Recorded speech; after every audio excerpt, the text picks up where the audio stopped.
Bienvenue dans ce numéro de décryptage. Je vous rappelle à l'entame le sujet qu'auront à aborder Constantin Amoussou et cette fois-ci Paul Danogbe qui remplace notre cher ami Sostène Tofou qui n'a pas répondu à notre invitation. Limogeage de haut cadre de l'exécutif, impartialité dans la lutte contre l'impunité ou stratégie politique.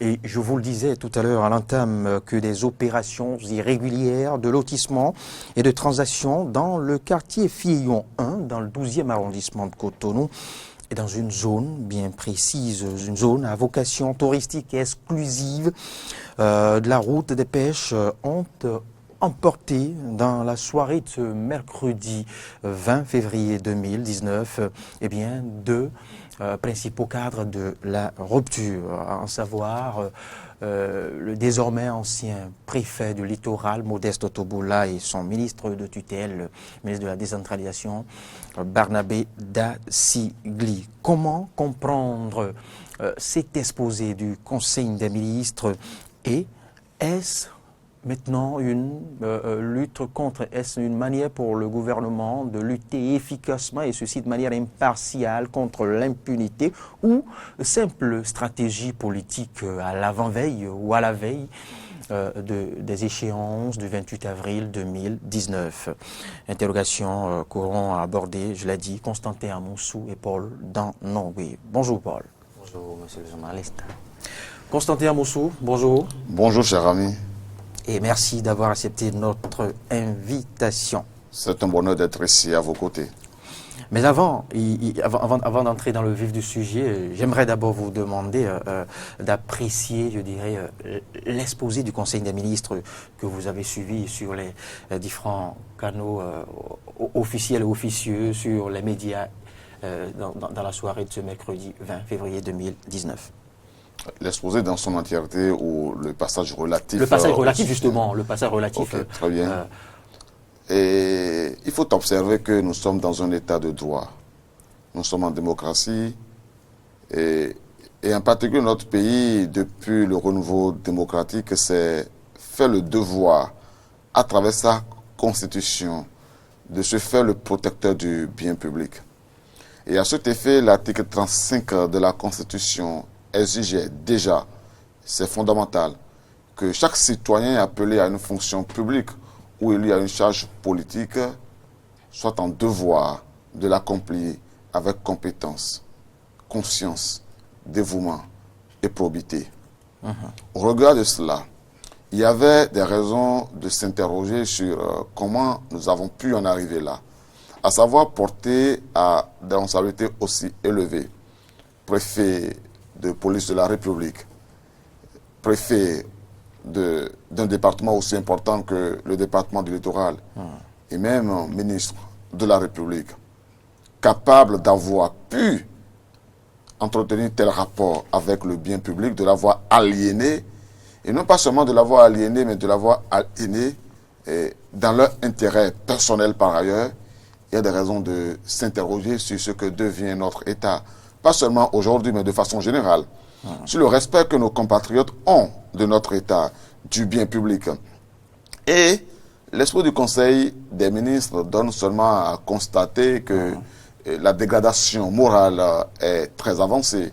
Et c'est heureux que la décision soit prise de relever de leurs fonctions de façon respective, tout à la fois le préfet du littoral, autorité impliquée, d'avoir fait de même vis-à-vis du ministre de la décentralisation lui-même impliqué. Mais après, on peut s'interroger sur comment nous en sommes arrivés là. Et c'est la question que je posais au départ. Et pour le savoir, en décembre 2017, le chef de l'État, dans son discours à la nation, relevait déjà que dans sa lutte contre la corruption, il sera implacable. Il agira sans état d'âme. Dans une émission contradictoire que j'ai eue sur une chaîne concurrente avec un représentant du pouvoir, j'avais laissé observer que si le chef de l'État avait à faire cela, il devait se souvenir que celui qui s'appelait M. Toboula Modeste et qu'il a fait préfet était un délinquant récidiviste. Et je pèse bien mes mots. Vous parlez là d'un haut cadre de la République. Oui. On va savoir faire le choix des concepts. Oui, bien sûr, qui parce qu'il faut le dire. Injurieuse. Exactement. Non, écoutez, délinquant, c'est un terme juridique. Le mot délinquant, dans délinquant, il y a délit.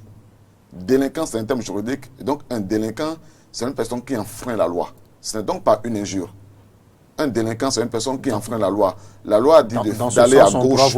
La loi dit aller à gauche, la personne passe à droite. C'est un délinquant. La loi dit, lorsque le feu vert s'allume, seulement on peut passer. Mais que le feu rouge vous appelle à vous arrêter. Lorsque vous passez alors que le feu est au rouge, vous êtes un délinquant. Et donc, pour revenir ici, il ne s'agit pas d'un délinquant qui fait des contraventions mineures comme passer les feux tricolores pendant qu'ils sont au rouge.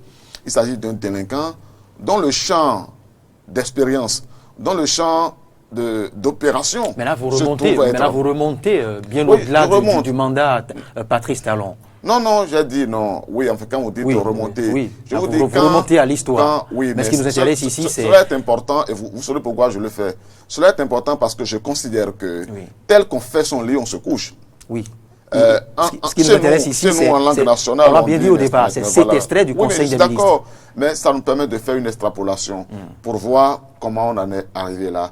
Et c'est dans le comment on en est arrivé là que j'ai commencé par saluer le fait pour le Conseil des ministres d'avoir pris la responsabilité de sanctionner les personnes qui étaient en faute dans le cadre de ce dossier. Mais je relevais, il était important de nous dire qu'il y avait une faute primaire. Il y avait une première faute. C'est celle qui a consisté à porter ces personnes à ces responsabilités, ou alors ne s'interrogeant pas sur leur moralité, ou alors, sachant leur moralité douteuse, d'avoir décidé de les y porter et de les y maintenir. Et pour chacune des deux personnalités en cause, vous savez très bien, à commencer même par le ministre de la décentralisation. On va y revenir. Moi, je le dis, on va y aller de manière méthodique. Vous aurez tout le temps, rassurez-vous. Vous aurez tout le temps. Je répondrai aux questions que vous me posez de façon précise. Rassurez-vous. Voilà, merci. Vous aurez le créneau pour le faire. Paul Darombé, votre appréciation, votre lecture de cet exposé, c'était l'extrait de cet exposé du Conseil des ministres. Déjà, je voudrais saluer la clairvoyance de M. Amoussou qui a déjà salué l'impartialité avec laquelle l'exécutif a pris ce dossier en sanctionnant tout de suite tous les contrevenants, les accusés, les personnalités impliquées dans cette affaire. Et ça vient confirmer encore une fois l'engagement du pouvoir de Patrice Talon à faire vraiment de la lutte contre la corruption une réalité sous nos cieux. Hier, ce qui s'est passé hier, c'était vraiment déplorable et l'attitude du préfet du littoral a vraiment sali bougrement l'image de la rupture qui, depuis 3 ans, s'évertue à imprimer une marque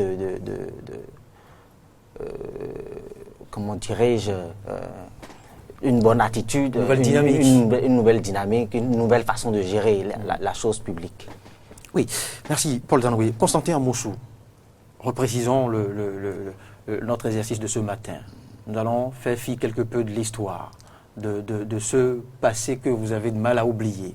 Nous allons nous intéresser à ce qui nous concerne, à ce cas de malversation, à ce cas d'opération irrégulière sur un domaine précis déclaré, domaine d'utilité publique, devant servir justement à la promotion du tourisme, domaine bordant justement la route des Perches. Et je vous demandais justement votre lecture de cet exposé. Alors, vous l'avez lu, vous l'auriez sûrement constaté, Constantin Amoussou, je ne vous apprends rien, que le préfet a été interpellé par le ministre, a été instruit par le ministre au fait d'ouvrir à nouveau le dossier. Lequel dossier a été suspendu.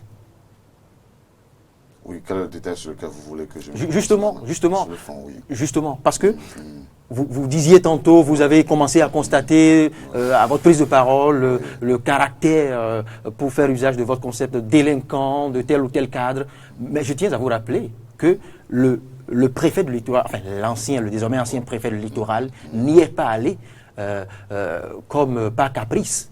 Il a été instruit par son ministre de tutelle, justement, d'ouvrir le dossier, d'enclencher. Et c'est bien notifié. Où vous voulez, je vous le Non, rappelle non, moi dans ça ne me l'exposé. dérange pas. Si c'est nécessaire de lire les extraits dont vous voulez parler, parce que moi, je considère le fait fondamental. Pour ce cas. Une chose. Pour ce cas. Il y a une chose. Il y a une chose. Il y a une chose. Il faut bien établir. Je ne voulais pas le disculper, mais, voilà, mais le c'est fait bien principal. Oui, mais il y a le fait principal. Dans le fait principal, il y a eu des manifestations foncières. Oui. Il y a une autorité de tutelle qui aurait donné des instructions à son subordonné. D'accord. La loi et toutes les lois dans toutes les républiques démocratiques du monde indiquent que lorsque vous recevez une instruction manifestement illégale, vous avez le devoir de vous y déroger et vous êtes protégé en cela par la loi.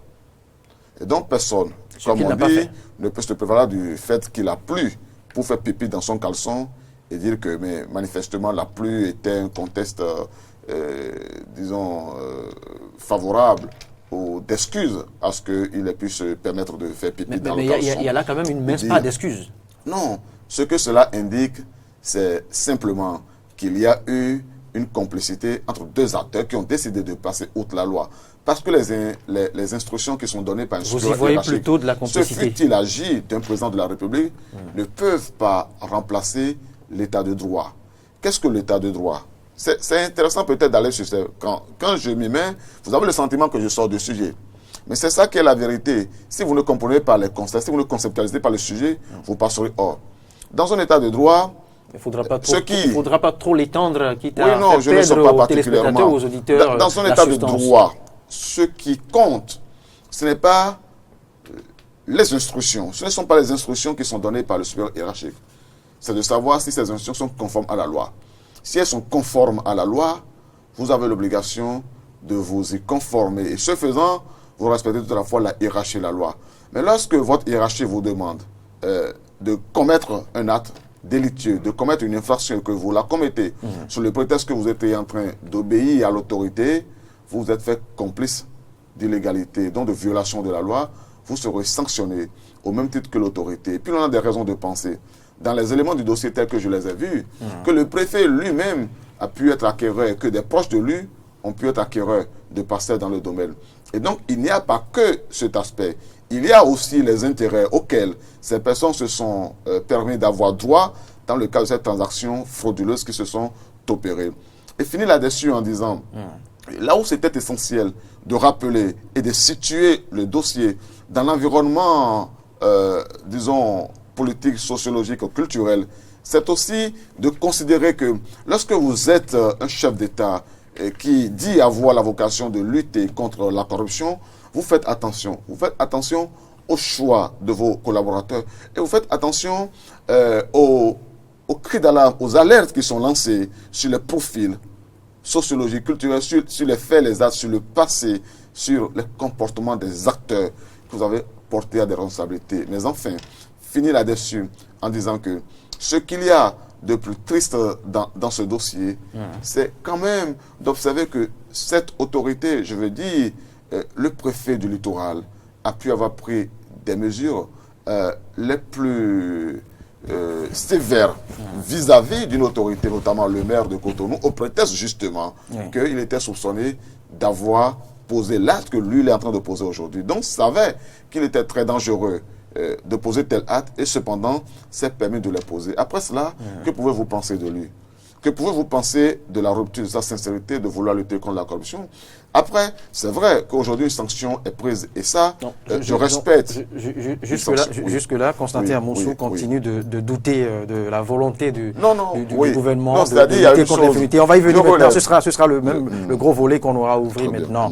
Mais avant, Paul Danlongui, de votre lecture de ce comportement, je dirais pas de la complicité comme tente de nous le faire comprendre Constantin Amoussou.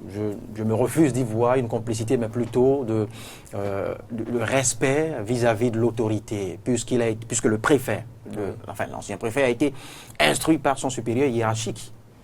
Tout à fait. D'enclencher cette opération irrégulière. Oui, tout à fait. Selon les recoupements que nous avons. Qui a ignoré les tests?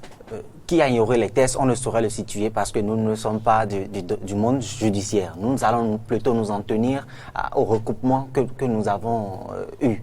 il nous a été rapporté que le préfet a reçu l'ordre de son ministre de tutelle.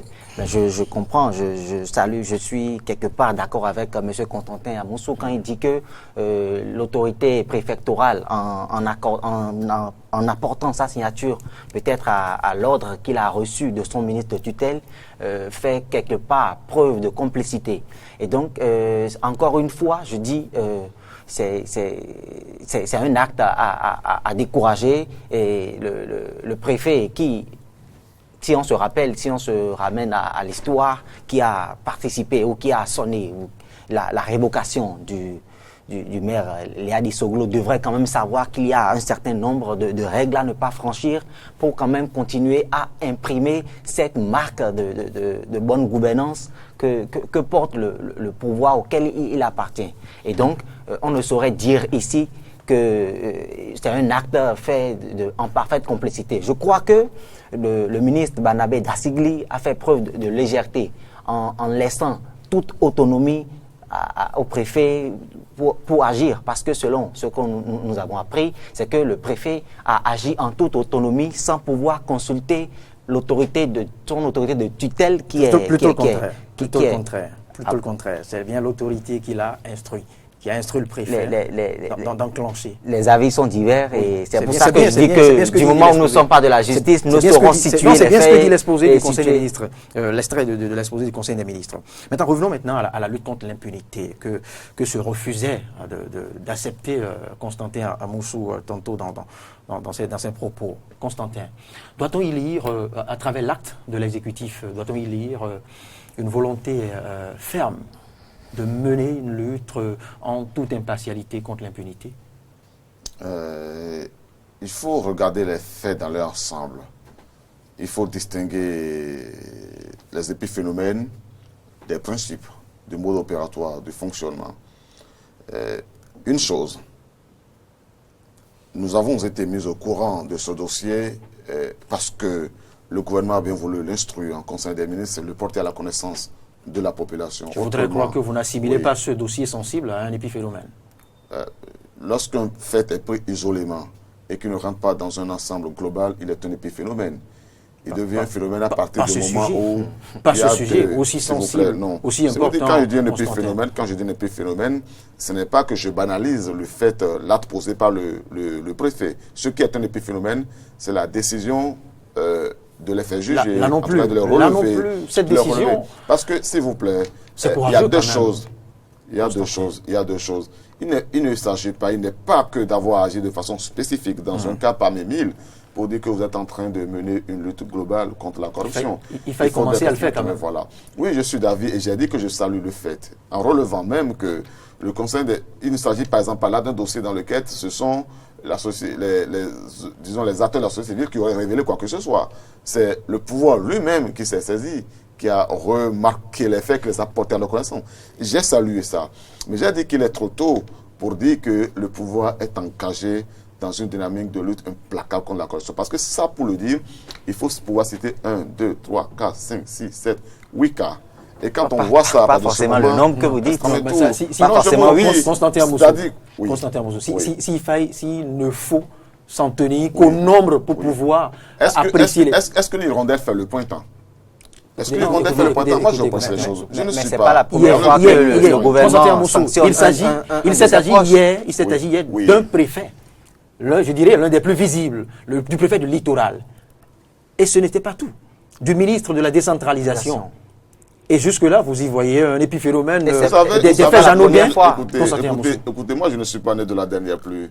J'étais ici dans cette République lorsque, sous le défunt régime que nous accablons et que j'accablais, que je pensais d'ailleurs accabler à juste titre, on a vu mieux que ça. On a vu des ministres de la République mis en garde à vue, on a vu des autorisations de poursuite judiciaire des ministres de la République, limogés au relais de leurs fonctions et autorisations de poursuite. On a vu des proches, y compris des membres de la famille du chef de l'État, mis aux arrêts dans des dossiers. Et donc, il y a eu des signaux plus forts que ça que ce que nous voyons aujourd'hui. Mais les cas de ce Sans que mercredi, finalement- ne sont pas les finalement- premiers, ne sont pas les seuls, Constantin. ce dont je vous parlais, Puisque vous attendez à avoir une dizaine d'abord, non. Constantin Amoussou. C'est-à-dire quoi? Moi, je ne suis pas dans le Vous avez piège suivi de le ce cas, qu'on le fait cas de toute d'Ayouri. façon. Vous avez, Oui. avant le cas d'Ayouri, il y a eu beaucoup d'autres cadres qui ont été relevés de leur fonction, qui ont Le été cas punis. le cas d'Ayouri, qu'est-ce que vous en savez? Dites-moi. Non, c'est question. Dites-moi ce qui est reproché à M. Dayouri. Non, les questions, c'est moi, je vous les pose. Comme vous attendez à avoir une dizaine de dossiers, c'est vous dire que ce ne sont pas les premiers. Que ce n'est pas par Togola ou Dassigli que le gouvernement a enclenché la lutte contre l'impunité. Je vais vous dire une chose. J'ai les moyens de faire un débat sur la thèse complotiste. Parce que j'ai les armes pour cela. Et parce que j'ai les éléments de droit et les éléments de culture pour suggérer qu'il pourrait s'agir juste d'un complot pour faire croire à la population qu'on est en train de lutter contre la corruption. Et pourtant, je ne suis pas entré sur cette piste. Parce que vous avez choisi. Non, mais si vous avez des éléments fiables, choisi de faire preuve d'honnêteté intellectuelle. Non, on laisse pas Constantin, d'honnêteté. Je parle de prudence en termes de Fini. prudence. Je n'affirme les choses qu'à partir du moment où j'ai des indices les plus fins possibles pour les affirmer, pour les soutenir. J'observe. Et lorsque vous êtes un observateur, pour faire science, on ne s'arrête pas à un acte isolé, instantané. On regarde, on voit la constance dans les actes. On voit un, on voit deux. Je dis la pluralité. Et c'est le rassemblement des signaux constants, qui vous permet de dire, ah, ces signaux qui arrivent, qui sont allés de façon constante, nous permettent d'indiquer qu'il y a un phénomène qui est en train de se produire. Tant que ce n'est pas ça, il n'y a pas un phénomène, il y a un épiphénomène. Et c'est de ça que je vous parle. C'est acerbe, Constantin. Mais que voulez-vous? S'il vous plaît. Vous avez entendu dire ici, dans cette République, et même persister que le pouvoir soit dans une dynamique d'oppression de l'opposition, parce qu'on a vu des acteurs ciblés au sein de l'opposition, objet de poursuites judiciaires, n'est-ce pas? Et est-ce que l'on l'a dit parce qu'il y avait un seul acteur de l'opposition qui était poursuivi? Si quelqu'un le disait parce qu'il y avait un seul acteur de l'opposition qui était poursuivi dans un acte supposé de corruption, on lui dirait, mais comment pourriez-vous partir d'un fait isolé? Mais si on peut citer 10 cas, si on peut citer 5 cas, 6 cas, 7 cas, 8 cas, 9 cas d'opposants dans ce genre de figure, à partir de ce moment, celui qui postule ça a des armes pour soutenir son argumentaire. C'est de ça que je vous parle. C'est la pure science. C'est amplement discutable. Si je dis ici sur ce plateau, que les personnes qui portent des verres, en règle générale, s'assoient du côté opposé aux personnes qui sont habillées en jaune, ou en tout cas en couleur or, j'aurai des indices parce que j'aurai au moins 2 personnes assises en face de moi avec des verres, 2 binocles en face de moi. Mais en fait, ce ne sera pas pareil que de dire que en règle générale, les personnes qui portent des costumes s'assoient en face. Puisque là, je n'ai eu qu'une seule personne en costume assise en face de ce côté-là. Ça veut dire que c'est le fait justement que je puisse avoir 2 cas, qui donne caution au développement que je fais. Si je n'ai qu'un seul cas, parce que j'ai un seul costume ici, et je dis que ceux qui sont en face de moi sont en costume, on me regarderait, on me demanderait si je sais voir. C'est de ça qu'il s'agit, parce qu'il est vrai que vous avez tous les deux des verres en ce moment, mais il n'est pas vrai que vous soyez tous les deux en costume. Donc si on vous dit, mais les gars en costume, on sera passé à côté de la vérité. Ça, ce n'est pas Constantin, c'est le centre de l'analyse. Ce sont les éléments d'analyse.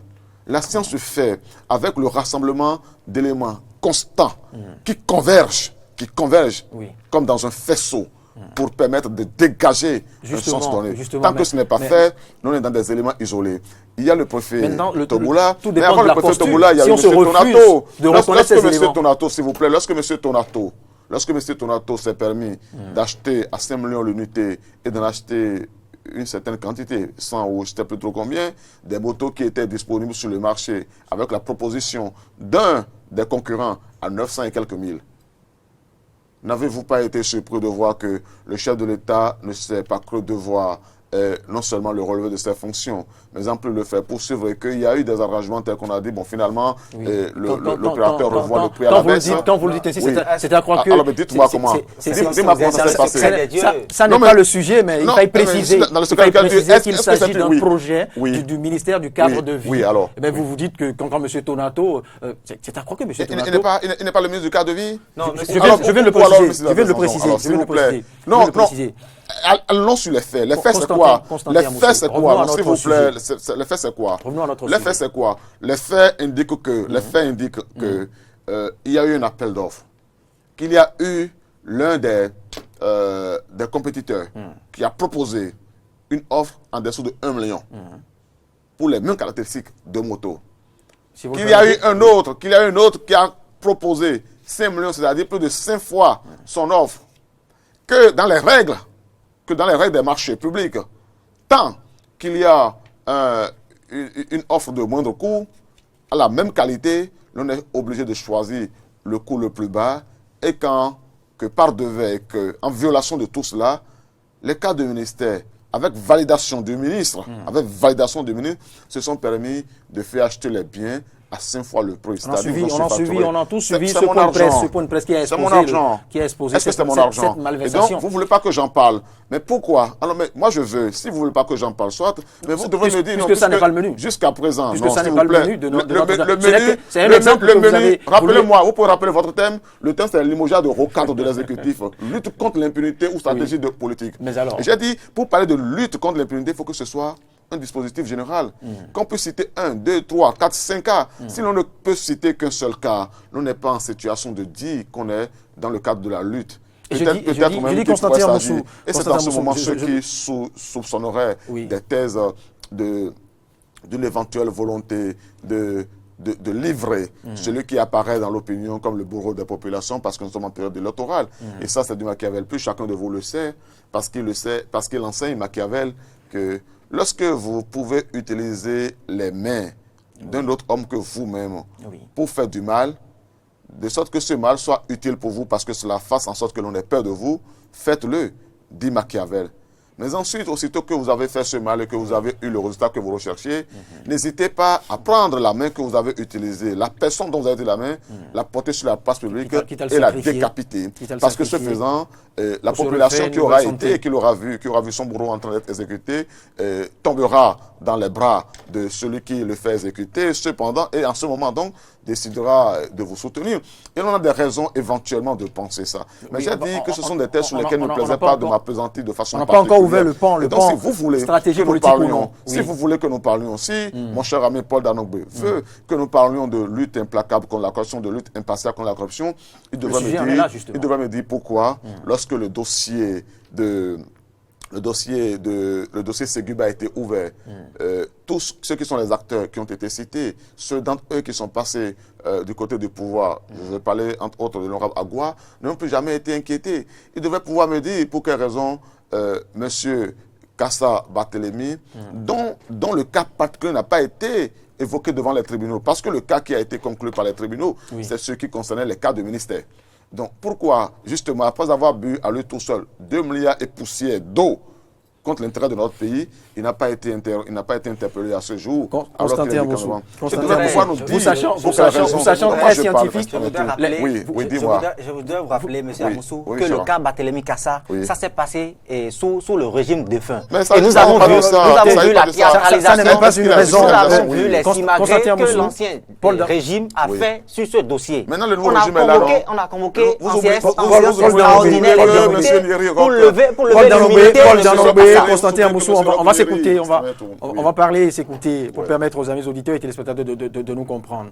Constantin Moussou, vous allez lui permettre d'aller au bout de son argumentaire. Je ne voudrais pas aller à l'école de M. Constantin en commençant tout de suite à dresser un réquisitoire plus ou moins incisif dont je ne maîtrise pas les éléments techniques parce que je ne suis pas un juge d'instruction. Quand M. Amoussou parle du dossier Tonato, c'est comme s'il était le juge d'instruction chargé du dossier et dont il maîtrise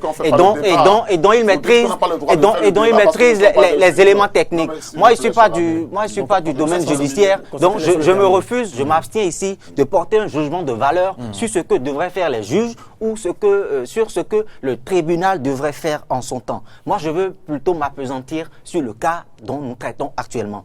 Le gouvernement de la rupture, depuis 3 ans déjà, s'est engagé dans cette révolution douce-là pour bouleverser les habitudes. Et quand M. Amoussou dit qu'il faut déjà 1, 2, 3, 4, jusqu'à 8, moi je me dis non, parce que ce n'est pas la première fois. Nous avons vu et le cas, nous avons été face au cas Antoine Dayori.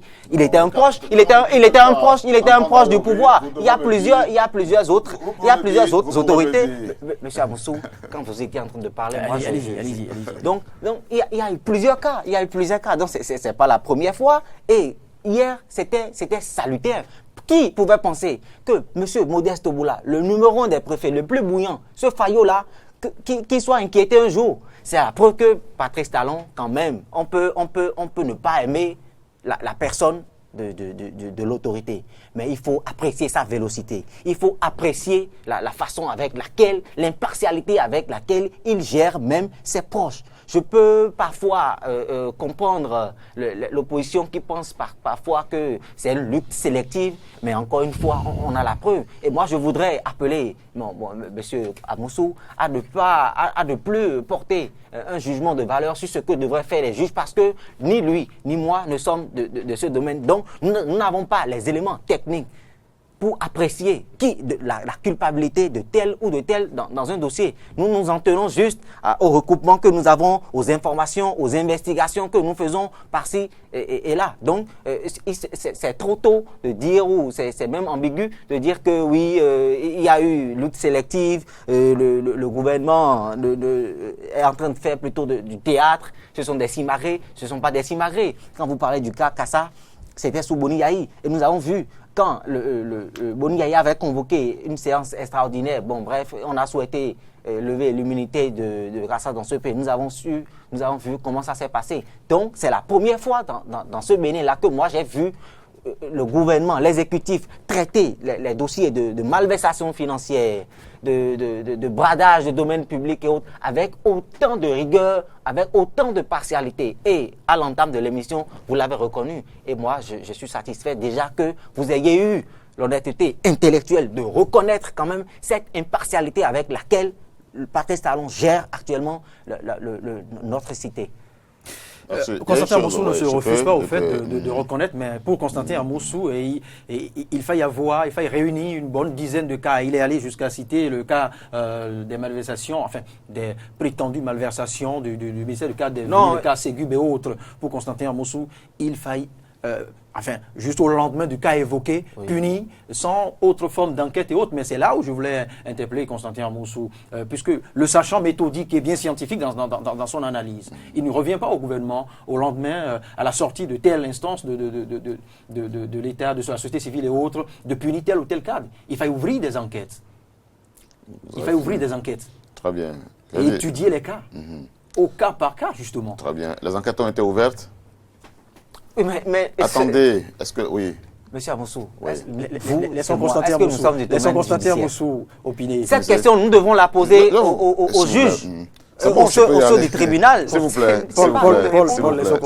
Laissons constater. Vous savez, le débat que nous faisons ici, nous aurons dû ne pas le faire alors, parce que nous ne sommes pas juges. Et que M. Tobola se trouve d'être juge avant de lire. Alors, donc c'est à lui que vous devez le dire et non pas à moi. Puisque c'est lui qui faisait valoir que comme nous ne sommes pas des juges, nous n'avons pas le droit d'opiner sur des questions. Non, parce que vous avez fondé votre analyse sur des éléments techniques. Vous avez parlé du dossier Tonato. Paul, vous avez eu votre temps. Vous savez, le déni de justice, c'est le début de la destruction, de la démolition de l'état de droit, le déni de justice. C'est-à-dire le refus pour le juge de participer à l'expression de la justice. Le refus pour le juge de poursuivre les auteurs des infractions, soit de son prophète, soit parce que le pouvoir, mais surtout de son prophète. Et donc là-dessus principalement, je voudrais relever qu'il y a ceci de singulier, que lorsque vous regardez la façon dont les nôtres prétendent communiquer autour du limogeage et de la poursuite ou des poursuites lancées à l'encontre du préfet du littoral et peut-être prochainement du ministre de la décentralisation, et il y a lieu de s'interroger sur le sens des mots. Vous avez parlé d'impartialité. Moi, je n'ai pas parlé d'impartialité. Et donc, il faut bien savoir. Je dis les choses telles que je les ressens, telles que je les pense. Et je ne me laisse pas, je me laisse sous l'influence de rien qui ne soit l'expression même de ce que je ressens avec la situation, les éléments de fait, de circonstances. Deux choses. Un, il y a eu de fautes, en tout cas relevées par le Conseil des ministres. les auteurs sont en train d'être sanctionnés. Je dis que c'est une bonne chose. Je ne dis pas que c'est une chose impartiale. Parce que pour savoir que ce soit impartial, il faut peut-être comparer deux choses. L'impartialité, c'est le rapport, sinon la façon dont on traite deux sujets, d'un même sujet ou d'une même affaire, selon qu'il s'agit de deux personnes différentes. Et dans le cas d'Espère, nous aurions pu parler d'impartialité si le dossier de M. Tonato avait été traité avec la même diligence au niveau du pouvoir. Mais il y a eu comme un silence de cas. Pourquoi ne pas tenter la comparaison avec d'autres cas? Avec quel autre cas, s'il vous plaît? Pour parler d'impact, il faut choisir les mots justes. Il faut dire peut-être que le pouvoir a fait ce qu'il devait faire lorsqu'il a connaissance de tel fait. Et donc, il a agi selon que nous sommes en droit de l'espérer dans un état de droit.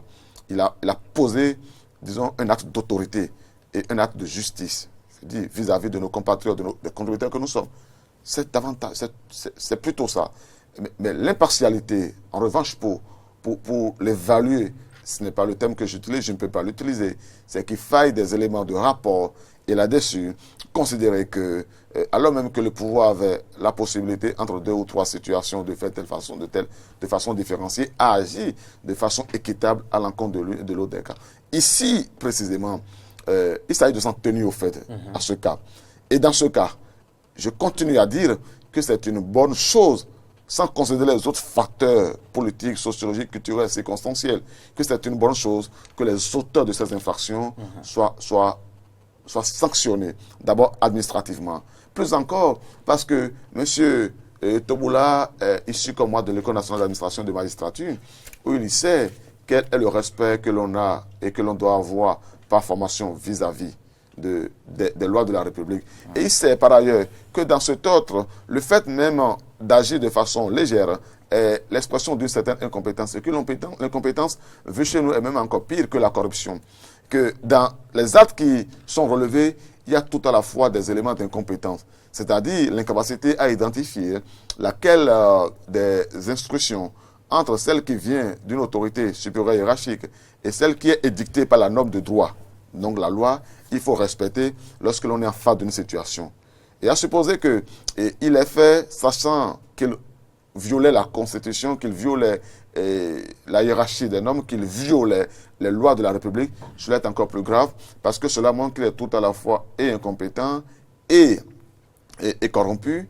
Et ce sont une conjonction de facteurs qui appellent à s'interroger sur le casting que fait le pouvoir. Et on ne peut pas s'interroger sur ce dossier sans interroger la façon pour le pouvoir d'opérer son casting. Et ça, c'est une question fondamentale. Il faut la dire, il faut la poser hier, il faut la poser aujourd'hui, il faut la poser encore demain. Voilà. Paul Danombé, je vous laisse réagir rapidement et après je vous passerai la question d'un internaute. Je suis tout à fait d'accord quand il faut incriminer M. Toboula et se poser, s'interroger déjà sur le casting que le chef de l'État a fait. Et moi, je voudrais déjà profiter de cette occasion-là pour faire une doléance au chef de l'État. Puisque déjà, si tant est qu'il tient à faire de cette lutte-là, s'il tient à inculquer cette nouvelle valeur dans la tête des Béninois, s'il tient à imprimer cette nouvelle marque de bonne gouvernance, de lutte contre l'impunité, de lutte contre la corruption, je crois qu'il doit faire le nettoyage, qu'il doit balayer, toiletter son entourage pour quand même continuer à imposer, à faire vendre cette marque-là à ceux qui ne croient pas encore en l'effectivité de cette lutte contre la corruption, contre l'impunité et tous les crimes. Mais avant de se poser l'autre question, avant de comprendre, avant de poursuivre, je voulais vous donner une précision d'un internaute qui dit qu'il faut bien rappeler à Constantin Amoussou que le dossier avait évolué, parlant du dossier du cadre de vie, justement, auquel vous êtes bien accroché, a évolué, que les fautifs ont été sanctionnés et que la structure, la société Les Bayol Motors a été contrainte à revoir à la baisse ces propositions, justement. Ça, je vous précise. Oui. Vous voudrez lui dire qu'il est dans une dynamique de diversion. Parce que les sanctions pénales qui sont prévues ne sont pas effacées du fait que l'on a revu le tarif ou le prix à la baisse, premièrement. Deuxièmement, il n'y a aucune disposition du Code des marchés publics qui propose que lorsque quelqu'un a proposé un prix qui est moindre, on a choisi celui qui a proposé le plus fort et après on vient, on dit bon, diminue le prix. avant, si tu diminues le prix, on prend. Et on n'a même pas dit qu'il revient au prix que les autres ont proposé, mais qu'il diminue un peu son taxe. Ça n'a pas de sens. Il n'a pas gagné le marché, il n'a pas gagné le marché, il ne peut pas avoir gagné le marché dans ces conditions. C'est de ça qu'il s'agit. Donc, il y a une fraude. Et le fait même d'avoir voulu faire des arrangements en décidant, en demandant à la société bagnole, les bagnoles, de revoir les prix à la baisse, c'est aussi une seconde faute qui doit être sanctionnée.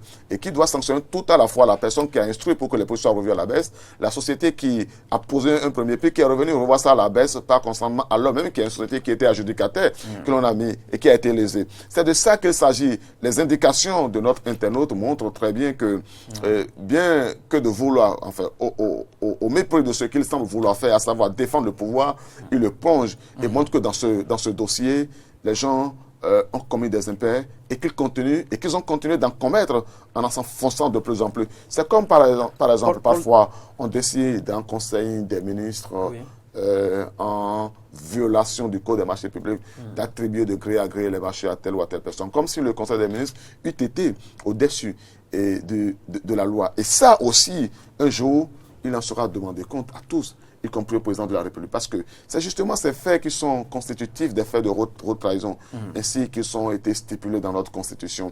Et je voudrais bien que chacun ait à l'esprit que rien n'est éternel, que rien n'est définitif. Parce qu'un jour, nous allons interroger tous les acteurs de notre République sur la façon dont ils ont géré le bien public. Moi, je souffre, je saigne pour payer mes impôts, soit directement, soit indirectement. Et quand j'ai à le faire pour savoir que les autorités de notre pays décident d'user de leur pouvoir de façon abusive pour dépenser ces ressources, pour aller acheter à 1000 francs ce qui aurait pu revenir à 125 francs, je suis choqué au plus profond de moi et je souhaite, vivement je lutterai pour que demain, quelles que soient les positions dans lesquelles ces acteurs se trouvent, ils soient jugés et qu'ils répondent des infractions, des dommages qu'ils ont causés à notre population. Fini en disant que c'est aussi pour cela que dans le camp de l'opposition auquel j'appartiens, avec le parti de l'Union sociale libérale, nous sommes en train de réfléchir sur les balises qu'il faut mettre pour que demain, plus aucune autorité dans notre pays ne soit en état de s'autoriser à tricher contre les normes juridiques. Et pour le faire, le premier des actes que nous avons à poser, c'est à partir de l'Assemblée nationale. Parce que c'est là que se posent les actes de limitation de la fraude, les actes de contrôle du gouvernement, de la gouvernance de notre République. Et là-dessus, insister, et c'est peut-être l'une des premières propositions que nous allons faire valoir une fois que nous allons changer l'hémicycle très prochainement, c'est d'insister sur le fait qu'aucune autorité ne soit nommée sans qu'au préalable, elle ait fait l'objet d'une enquête de moralité. Ce sera déjà le premier pas pour préserver, parce que quand le mal a été fait, il est souvent déjà trop tard. Et peut-être même qu'en dépit de tout ce que nous aurions à faire, il sera difficile de récupérer dans leur intégralité, les dommages qui ont été commis contre les populations de notre pays.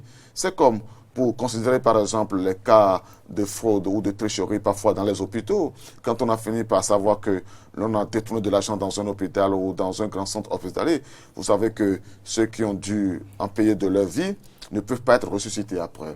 Qu'en conséquence de cela, il est impérieux d'agir dès maintenant pour que dès même le niveau ou de nomination ou même d'appel à candidature pour aller à une élection, l'on puisse lancer une enquête de moralité sur toutes les personnes pour que la clause de moralité qui est contenue dans tous nos textes puisse être désormais une réalité plutôt qu'un principe, plutôt qu'un prétexte, plutôt que du vent.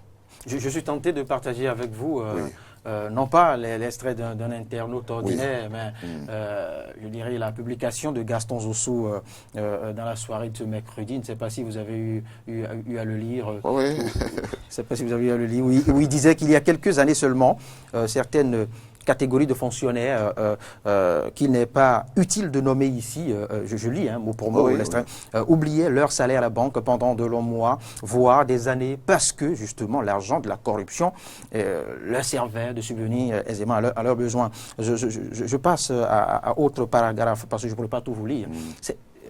Il y a quelques années, une personne pouvait être dans un quartier de notre pays et disposer cependant d'un dossier d'évacuation à l'étranger pour quelques millions. Il y a quelques mois, des cadres au plus haut niveau pouvaient détrousser nos populations sur 4 années sans en être inquiétés.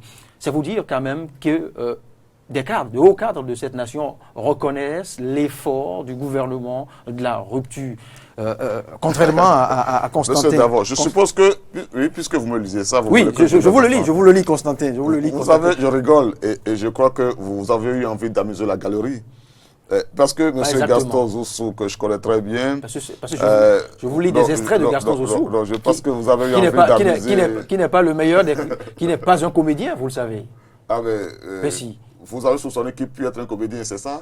Parce que ça ne vient pas de moi. Mais il y a des faits. Mais si l'extrait vous donne envie de lire, si l'extrait vous a donné envie de vous marier. Mon cher ami, si j'avais été à votre place, j'aurais demandé à M. Gaston Zossou de citer quelques exemples de personnes, de cadres qui oubliaient leur salaire dans les banques.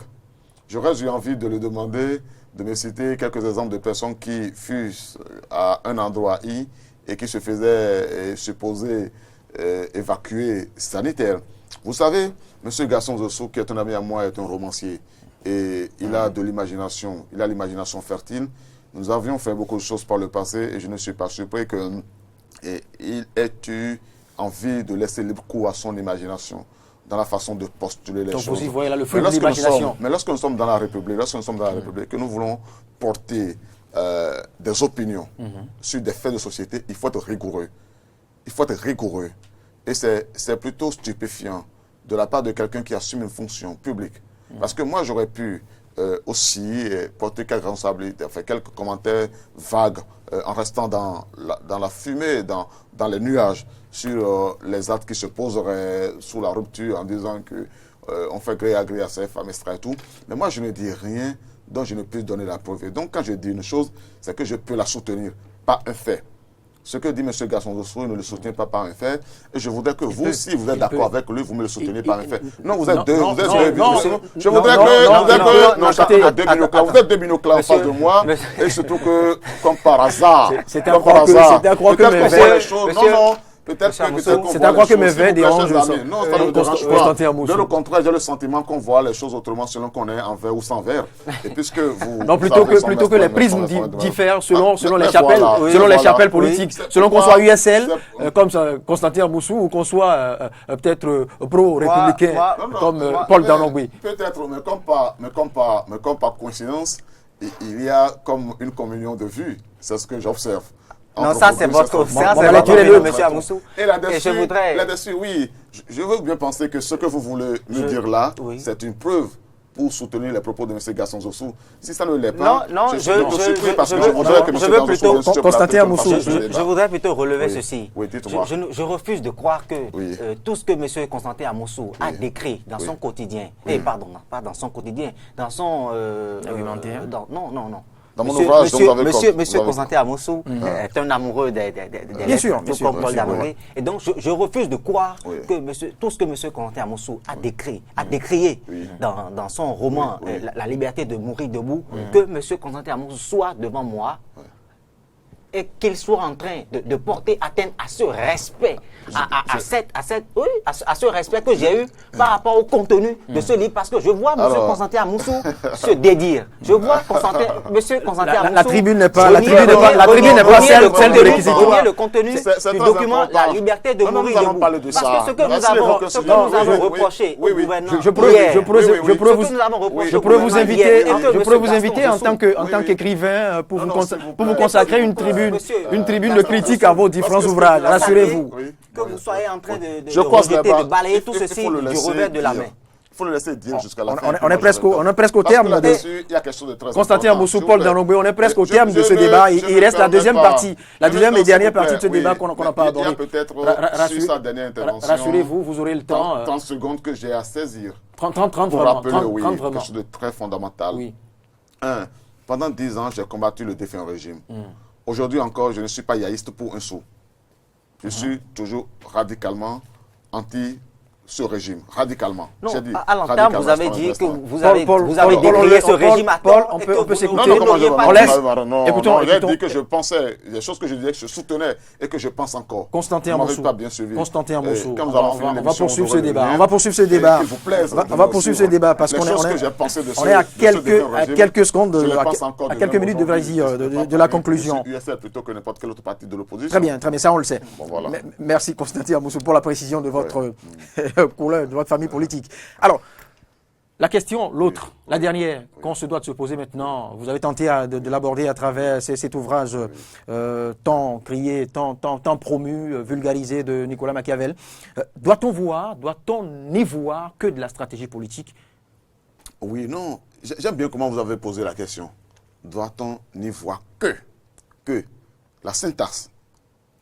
Je suis passionné de syntaxe. Vous étiez dans ce pan. Vous étiez dans ce pan. Vous étiez dans cette logique. Non, je n'ai pas été dans cette logique. Alors vous ne m'avez pas suivi. En partageant avec nous. Cette fois-ci sera en désaccord avec vous, ou bien que vous soyez deux binocles là. En partageant avec nous tout à l'heure. En partageant. Monsieur quand vous faites le lien entre Paul Danogbe, laissons Constantin aller. Je suppose que vous êtes en désaccord avec nous pour conclure dire que. C'est pas le plus important. Je veux entendre Constantin. Je veux entendre la lecture de Constantin. J'ai dit que j'ai aimé que vous ayez dit que vous avez posé la question sous l'angle, est-ce qu'on peut ne voir que de la stratégie politique? Quand on s'adresse à un Constantin Moussou. D'abord, moi je n'ai jamais prétendu qu'il n'y ait là que de la stratégie politique. Mais c'est ce que vous laissiez comprendre. Non, mais j'ai laissé entendre qu'il est possible qu'il y ait aussi de la stratégie politique dessus. Et j'ai dit que ce n'était pas la thèse à laquelle je portais le plus de caution. Mais c'était une thèse qui avait des moyens pour être soutenue. Vous comprenez? Donc c'est mon opinion. Oui, il se peut que le pouvoir ait agi pour deux raisons. D'abord, parce que peut-être éventuellement une étude, comme on a fait, qualitative, du contexte politique et de l'échéance en face de laquelle nous sommes, peut avoir conduit à constater que l'impopularité du régime soit peut-être due aux œuvres de M. Toboula. Et en conséquence, obtenir le résultat selon les experts ayant conduit l'opération étude qualitative, que pour obtenir un résultat contraire, il sera nécessaire de sacrifier celui qui est perçu comme l'auteur du mal. C'est une hypothèse. C'est une hypothèse parmi tant d'autres. Mais une hypothèse n'est pas une vérité scientifique. C'est les faits, c'est les circonstances, ce sont les éléments ultérieurs qui peuvent permettre de consolider, de conforter ou non cette hypothèse. Mais il faut considérer les choses pour dire que même si cette hypothèse-là était vraisemblable, il y a lieu de noter et de considérer que le fait même de sanctionner une personne qui a commis une faute qui est réelle était une bonne chose de la part du pouvoir. Et ça, moi, je le reconnais. Je salue cela et je souhaite qu'on puisse aller plus loin dans ça. Paul Danogbe. C'est déjà une satisfaction que M. Amoussou soit content de l'attitude de l'exécutif. Et je crois que en décembre 2017, le chef de l'État lui-même a dit dans son message à la nation qu'il prendra toutes les dispositions pour que chaque Béninois puisse répondre de ses actes. Et je crois que c'est dans cette dynamique-là qu'il est resté. Et il faut l'encourager pour que désormais le respect du bien public, oui, moi je l'encourage, le respect des deniers publics soit désormais une réalité sous nos cieux pour l'épanouissement du plus grand nombre des Béninois. Barnabé Kouelo, qui, un peu comme Constantin Amoussou, me confondait, c'est ce qui je lis dans la plateforme, sur la plateforme Cercle des invités, Eden, il me voit à travers les mêmes prismes que Constantin Amoussou, pro Paul Danogbe. Mais non, je tentais justement de lire davantage dans les lignes de Constantin Amoussou, qui, vous l'avez constaté depuis les premières minutes de sa prise de parole, n'a pas caché l'engagement qu'on lui connaît et y est allé peut-être un peu plus fort à travers certains concepts que je me refuse maintenant de répéter ici. C'est vrai qu'il a fini par préciser un peu la sémantique qu'il attribuait à ce concept, ce qui m'a quelque peu rassuré. Sinon, pour moi, on se doit normalement de faire usage de concepts à sémantique bien améliorative quand on s'adresse, quand on veut qualifier quelques cadres, soit-ils en prison, soit-il condamné ou non, encore que là, il n'est pas condamné. Et il faillit mettre tout ceci sous le sceau de la présomption d'innocence. Ouais, mais moi, j'ai parlé de délinquants par rapport à des faits. C'est complètement terminé. Oui. C'est complètement terminé. Et Constantin Amoussou. Oui, un mot de fin? Oui, en juste quelques secondes. Merci. Finir en saluant les téléspectateurs et puis en leur disant qu'une fois encore, je voudrais n'avoir que l'utile passage ici de répéter que chaque fois qu'il sera entendu de ma part parler de délinquants, que l'on ait à l'esprit que je ne porte pas une injure, mais que je porte un qualificatif de droit. Et donc, ça va être peut-être l'essentiel qui me place de laisser ce matin, à défaut d'une leçon politique, une leçon de droit. Très important à Merci. préciser. Paul Danoué. Oui, je salue l'engagement du gouvernement actuel à poursuivre la lutte contre l'impunité, la corruption et à en faire un combat de tous les jours. C'est donc que tout Paul Danoué, qui au pied levé a été choisi pour remplacer Sostène Tofu, qui attendait peut-être une dernière confirmation avant de se présenter. Voilà, on n'a peut-être pas pu s'entendre, mais c'était quand même clair que Sostène Tofu, à l'issue des discussions dans la tribune, dans ce groupe Self des invités d'NTV, devrait normalement prendre langue avec Constantin Amoussou, partager cette tribune avec Constantin Amoussou. C'est pas bien grave, on a mis l'autre occasion encore pour croiser les deux personnages. Merci, bonne journée et bon retour.